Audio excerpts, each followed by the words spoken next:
Hey guys, in this video I'm going to show you how to install Docker on Windows 11. If you find this video helpful, please consider to like this video and subscribe to my channel.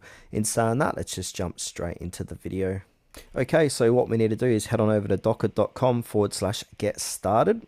And then once you're on this page, we need to go ahead and download Docker Desktop. So click on that button and it should take us, another option should appear below that. So choose whichever your system is. If it's Apple, Intel, go ahead and click onto that, but we're going to do Windows. So I want to download AMD 64, and now that's going to start to download in the background. So yeah, I'm going to pause this video and get back to you once it's finished downloading.